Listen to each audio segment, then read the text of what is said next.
اس لیے آپ علیہ السلام نے اپنی دہن مبارک کی طرف عبداللہ بن عمر کو مخاطب کر کے ارشاد فرمایا کہ اس زبان سے، اس دہن سے جو بھی صادر ہوتا ہے وہ حق پر مبنی ہو، یعنی حق کبھی وحی ہوتا ہے اور حق کبھی بتقاض بشریت آقا علیہ السلام ارشاد فرماتے ہیں۔ اس لیے دنیاوی معاملات میں آپ علیہ السلام نے جو بھی فیصلے فرمائے وہ بھی حق پر مبنی، کوئی ایک فیصلہ بھی غلط نہیں ہے۔ اگر اس طرح سے نہ ہو تو کوئی، آپ نے دیکھا کہ جب کفار مکہ نے، قریش مکہ نے جب پہلی مرتبہ توحید کی دلیل مانگی کہ لا الہ الا اللہ کا کیا ثبوت ہے، آقا علیہ السلام نے ارشاد فرمایا میری طرف دیکھو، میں نے 40 سال تمہارے اندر گزارے ہیں، میری جوانی، میرا بچپن، میری جوانی، میرا اب پیرگی کی عالم کی طرف رواں ہونا، یہ سب تمہارے سامنے ہے۔ اگر میرے اندر کوئی عیب تلاش کر سکتے ہو تلاش کر کے لے آؤ اور مجھے کہو کہ میں صحیح بات نہیں کر رہا۔ اگر میرے اندر کوئی عیب تلاش نہ کر سکو تو پھر اس پر ایمان لے آؤ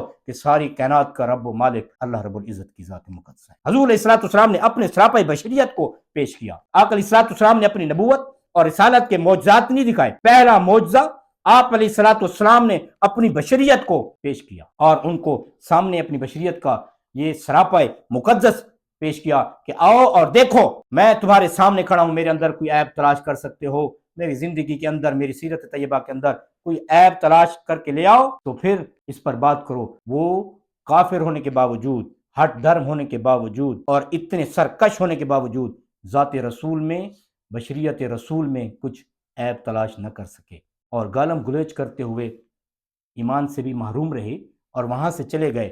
بعد میں آقا علیہ السلام پر ایمان لائے، یہ ایک الگ بات ہے۔ آقا علیہ السلام کی بشریت بھی، آقا علیہ السلام کی نبوت اور رسالت بھی حق ہے۔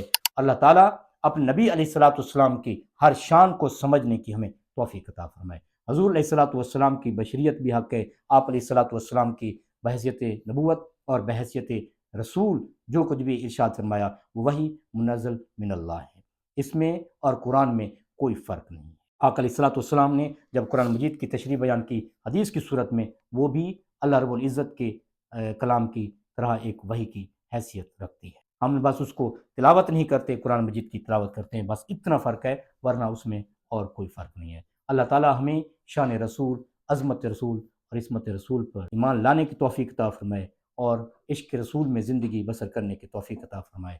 پیام عشق رسول ہے جہاں تک پہنچ۔